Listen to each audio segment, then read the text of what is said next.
দর্শক, আজকের ভিডিওতে আমরা গ্লোবাল পলিটিক্সের এমন দুটো খবর নিয়ে আলোচনা করব যা শুনলে আপনি বুঝতে পারবেন যে সাধারণ খবরের পর্দার আড়ালে আসলে কতটা গভীর খেলা চলছে।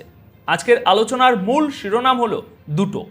প্রথমটি হলো পশ্চিমা বিশ্ব এবার সরাসরি ইরানের সাথে সংঘাতে জড়ানোর জন্য প্রস্তুতি নিচ্ছে এবং ফ্রান্স তাদের সবচেয়ে ভয়ঙ্কর রণতরী পাঠিয়েছে ইরানের দিকে। আর দ্বিতীয় খবরটি আরও বেশি চমকপ্রদ, যেখানে দেখা যাচ্ছে ইরানের সবচেয়ে বড় মিত্র চীন খোদ ইরানেরই ড্রোন ধ্বংস করার জন্য তাদের শত্রুদের হাতে তুলে দিচ্ছে অত্যাধুনিক লেজার অস্ত্র।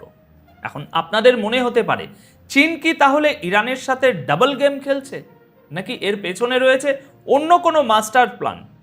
এই দুটো খবরই অত্যন্ত গুরুত্বপূর্ণ এবং আজ 7ই মে এই খবরগুলো সামনে আসার পর মিডল ইস্টের পুরো সমীকরণটাই যেন নতুন করে হিসেব করতে হচ্ছে।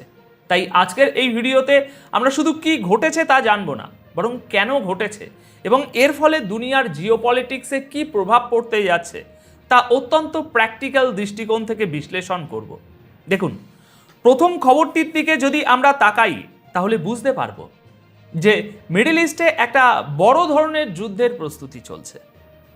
7ই মে প্রকাশিত রিপোর্ট অনুযায়ী ফ্রান্স তাদের সবচেয়ে শক্তিশালী এবং সুবিশাল এয়ারক্রাফট ক্যারিয়ার চার্লস ডিগল পাঠিয়েছে। এটি ইতিমধ্যেই সুয়েজ খাল পার হয়ে লোহিত সাগরের দিকে এগোচ্ছে। তাদের মূল লক্ষ্য হলো হরমুজ প্রণালী। ফ্রান্সের প্রতিরক্ষা মন্ত্রণালয় থেকে স্পষ্টভাবে জানানো হয়েছে যে তারা তাদের এই ভয়ঙ্কর নৌবহরটি লোহিত সাগরের দক্ষিণে মোতায়েন করার সিদ্ধান্ত নিয়েছে। এখন এখানে একটা জিনিস বুঝতে হবে, এই এয়ারক্রাফট ক্যারিয়ার কোনো সাধারণ জাহাজ নয়। এটি হলো সমুদ্রের বুকে ভাসমান একটা আস্ত সামরিক ঘাঁটি, যেখান থেকে একসাথে অসংখ্য ফাইটার জেট উড়ে গিয়ে মুহূর্তে ধ্বংসলীলা চালিয়ে আসতে পারে। ফরাসি প্রেসিডেন্ট ইমানুয়েল ম্যাক্রোর দপ্তর থেকে রীতিমতো হুমকি দিয়ে বলা হয়েছে, হরমুজ প্রণালীতে যারা নিজেদের আধিপত্য বিস্তার করে বসে আছে তাদের জন্য এই রণতরী একটা কড়া বার্তা। অর্থাৎ ইশারাটা সরাসরি ইরানের দিকে। ফ্রান্স বোঝাতে চাইছে যে হরমুজ প্রণালীর নিরাপত্তা নিশ্চিত করার শুধু ইচ্ছাই তাদের নেই, বরং সেই সামরিক শক্তিও রয়েছে। কিন্তু আসল ব্যাপারটা হলো, আমেরিকা বা ন্যাটোর এই কৌশলটা আসলে নতুন কিছু নয়। আমেরিকা নিজেরা সরাসরি ফ্রন্টলাইনে না গিয়ে তাদের ইউরোপীয় মিত্রদের অর্থাৎ ন্যাটো জোটকে দিয়ে একটা বড় যুদ্ধক্ষেত্র প্রস্তুত করছে, ঠিক যেমনটা তারা অতীতে ইরাকের সাথে করেছিল। এখন প্রশ্ন হলো, হঠাৎ করে ফ্রান্স কেন এত আগ্রাসী হয়ে উঠল? দেখুন, লজিক্যালি চিন্তা করলে এর পেছনের আসল কারণটা কিন্তু কোনো নীতিগত আদর্শ নয়, বরং তাদের নিজেদের টিকে থাকার লড়াই। আপনারা জানেন যে রাশিয়া ইউক্রেন যুদ্ধের কারণে পুরো ইউরোপ জুড়ে এখন ভয়াবহ এনার্জি ক্রাইসিস চলছে। পেট্রোল, গ্যাস আর বিদ্যুতের অভাবে ব্রিটেন থেকে শুরু করে ফ্রান্স সবাই ধুঁকছে। এদিকে মার্কিন প্রেসিডেন্ট ডোনাল্ড ট্রাম্পের প্রশাসন হরমুজ প্রণালীতে ঢোকার মিশন আপাতত স্থগিত রাখলেও ফ্রান্স এবং ব্রিটেন এখন সেই শূন্যস্থান পূরণ করতে মাঠে নেমেছে। কারণ হরমুজ প্রণালী যদি বন্ধ হয়ে যায় এভাবে, সেখানে যদি ইরানের সম্পূর্ণ নিয়ন্ত্রণ প্রতিষ্ঠা হয়, তাহলে ইউরোপের অর্থনীতি তাসের ঘরের মতো ভেঙে পড়বে। লোহিত সাগরে এখন যা পরিস্থিতি, তাতে ফ্রান্সের এই যুদ্ধজাহাজ লোহিত সাগর পার হয়ে সোজা হরমুজ প্রণালীর দিকেই যাবে বলে বিশ্লেষকরা মনে করছেন। তবে ইরানও কিন্তু বসে নেই। তারা আগেই কড়া ভাষায় হুঁশিয়ারি দিয়ে রেখেছে যে তাদের জলসীমায় কোনো বিদেশি জাহাজ বিনা অনুমতিতে প্রবেশ করলে তাকে বিন্দুমাত্র ছাড় দেওয়া হবে না। অর্থাৎ ইউরোপের জ্বালানি সংকটের হতাশা থেকে ফ্রান্স যে পদক্ষেপ নিয়েছে তা ইরান এবং পশ্চিমা বিশ্বের মধ্যে একটা সরাসরি সংঘাতের পথ তৈরি করে দিচ্ছে।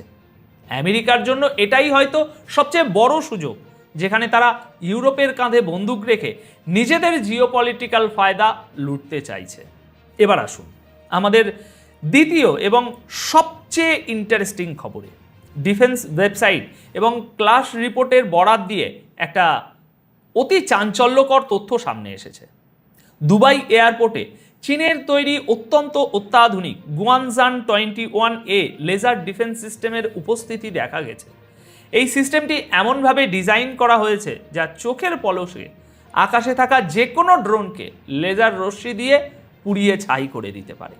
এখন মজার ব্যাপার হলো, সংযুক্ত আরব আমিরাত এই সিস্টেমটি কিনেছে মূলত ইরানের ড্রোন হামলা থেকে তাদের গুরুত্বপূর্ণ স্থাপনা, বিশেষ করে এয়ারপোর্টগুলোকে রক্ষা করার জন্য।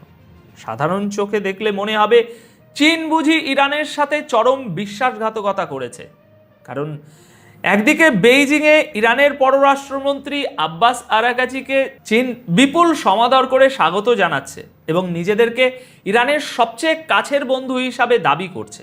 আর অন্যদিকে সেই চীনই আরব দেশগুলোর হাতে এমন অস্ত্র তুলে দিচ্ছে যা সরাসরি ইরানের অস্ত্রকে অকার্যকর করার জন্য তৈরি। এখন যারা আবেগের বশবর্তী হয়ে জিওপলিটিক্স বিচার করেন তারা হয়তো একে চীনের বেইমানি বলবেন, কিন্তু একজন বাস্তববাদী বিশ্লেষকের জায়গা থেকে দেখলে আপনি বুঝবেন এটাই হলো নিখাত আন্তর্জাতিক কূটনীতি এবং কোটি কোটি ডলারের বিজনেস পলিসি। দেখুন, আসল ব্যাপারটা হলো চীন সবসময়ই একটা প্র্যাকটিক্যাল পলিসিতে বিশ্বাস করে। সবার সাথে বন্ধুত্ব, সবার সাথে ব্যবসা। মিডল ইস্টের দেশগুলো, বিশেষ করে ইউএই বা সৌদি আরব, এখন ধীরে ধীরে আমেরিকার সামরিক নির্ভরতা থেকে বেরিয়ে আসতে চাইছে। তারা বুঝতে পেরেছে যে শুধুমাত্র আমেরিকার অস্ত্রের উপর ভরসা করে বসে থাকলে তাদের নিজেদের নিরাপত্তা চরম ঝুঁকিতে পড়বে। আর ঠিক এই সুযোগটাই কাজে লাগিয়েছে চীন। তারা মিডল ইস্টে তাদের অত্যাধুনিক অস্ত্রের জন্য এক বিশাল নূতন বাজার খুঁজে পেয়েছে। পাশাপাশি চীনের জন্য এটা একটা দারুণ লাইভ টেস্টিং গ্রাউন্ড।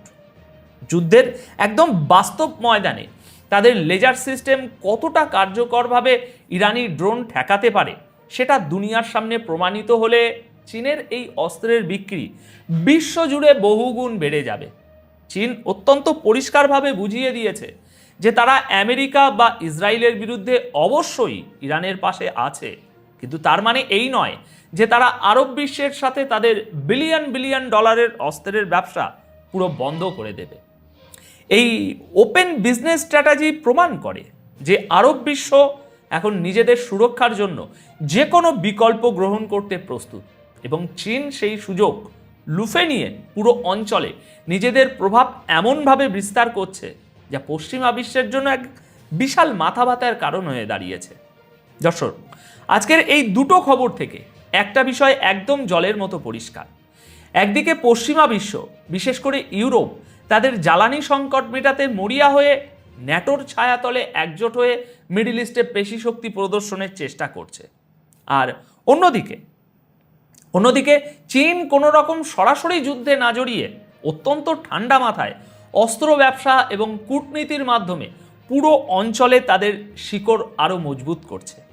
আমেরিকা আর ইউরোপ যখন তেলের জন্য যুদ্ধজাহাজ পাঠাচ্ছে, চীন তখন নিঃশব্দে আমেরিকার অস্ত্রের মনোপলি ভেঙে দিচ্ছে। জিওপলিটিক্সের এই নির্মম দাবা খেলায় শেষ পর্যন্ত কে লাভবান হবে বলে আপনি মনে করেন?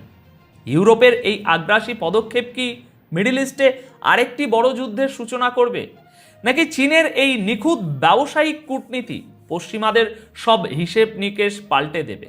আপনাদের মূল্যবান মতামত অবশ্যই কমেন্ট সেকশনে জানাবেন। আপাতত আজ তাহলে এ পর্যন্তই। দেখা হবে পরবর্তী বিশ্লেষণে। সবাই খুব ভালো থাকবেন, সুস্থ থাকবেন।